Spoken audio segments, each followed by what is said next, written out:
What is home? I said home so many times in that piece, I just realised watching it. But what is home?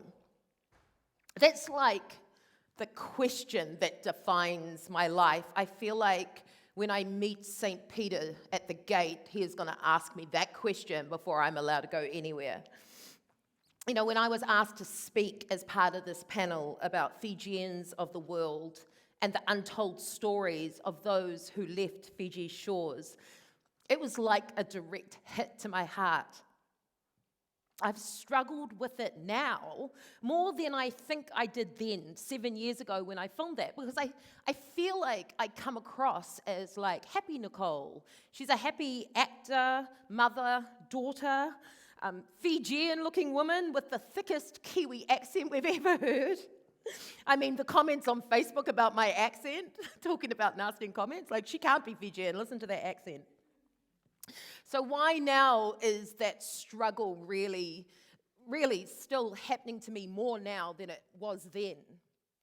Well, my work as an actor and a director and a storyteller has found me immersed in Pacific culture, surrounded by other Fijians, Tongans, Samoans, Kukiranis, Māoris, so deeply connected to their whenua, to their land, to their language, that it left me with the realization and a spotlight on how disconnected I was from my own, whatever that was. I felt desperate and angry and upset for that little girl who left Fiji as a child and was assimilated into East Auckland Bālangi monoculture, and as a result, lost part of who she was. So what has started happening is she has started to rise up, that little girl. She wants to be heard and she wants to be seen. But then I came across another obstacle, and that was I couldn't understand the language that I was meant to know. We lost the language in our household when we came to New Zealand. I mean, when we moved to East Auckland, we moved to Bucklands Beach, which is as east as you can get. I'm pretty sure we were the only Fijians there. My dad was fluent in Fijian. He was brought up in Savu, but he shut down. He shut down that language. All I remember him doing is working anyway. My mum understood Fijian, but she's from a Kailoma family. She went to St. Joseph's Catholic School in Suva, and the British nuns, they were only allowed to speak English. There was no Fijian. They weren't allowed to speak Fijian. Her father's actually from New Caledonia, and I said to Mum this morning, what languages did my papa speak? And he could actually, she said, a little bit of French, and he spoke Hindi because he worked at the PWD, at the Public Works Department, with a huge Indo-Fijian. Mum remembers him on the phone going off in Hindi, and I was like, I love that so much. And no one spoke about that loss in our family. There's this thing where we just don't speak about it. So no one spoke about that loss of the language and our culture. I mean, I guess it worked for us living in East Auckland, where we were, didn't have to meet other Fijians and pretend that we knew what we were doing.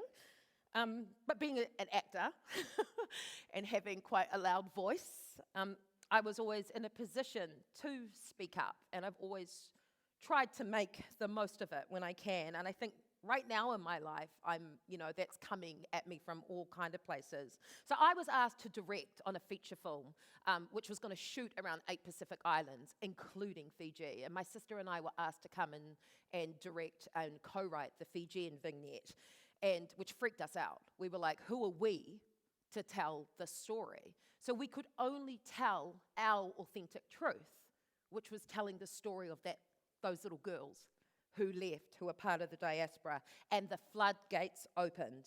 I now know it's the beginning of many stories that I want to tell about that little girl and what her life looks like when you are always asking, what is home? And I'm not going to give up on my reconnection to Viti. I'm travelling there tomorrow to do some storytelling at USP and hopefully learn from the storytellers there. My daughter is going to be performing her first meki at Fiji Day next week, which is going to be huge for our family. And I'm pushing for Fiji language classes out west at the moment. I was going out south here. I couldn't find any out west, so me and a man, Alapati Trail, who my daughter does meki classes with, we are going to try to get some Fiji language classes up and going. As I've said, the biggest part of my journey right now is acceptance. Acceptance of the space of navigating two homes, of navigating in my kailoma skin, the in-between, that home can be two places and two spaces, which means that my life looks and feels different to my Fijian cousins who are hugely connected to their villages, but it is not less important, and that our stories do matter. So on that note, tēnā koutou koutou, greetings to you. Ko te rangi maturau toka kainga enai. My home is Point Chevalier now. Ko te rehu te monga, Westmere is the mountain. Ko Waitemata te moana, Waitemata is the sea. Kia ora koutou katoa. Nā ia vangu ko Nicole Whippy. My name is Nicole Whippy. Nā nongu matangali tota. My tribe is Tota. Nā nongu Yavusa Kalitu. My clan is Kalitu. Nā koro Mavana. My village is Mavana. Nā Tikina Mualevu. My district Mualevu. Nā Yanu Vanuabalavu. I'm a Long Islander. That is my island. Nā Yasana Lao. My province is Lao. Nā Matanitu Tovota. And my confederacy is Tovota. Whanaka Vakalevu. Thank you for listening.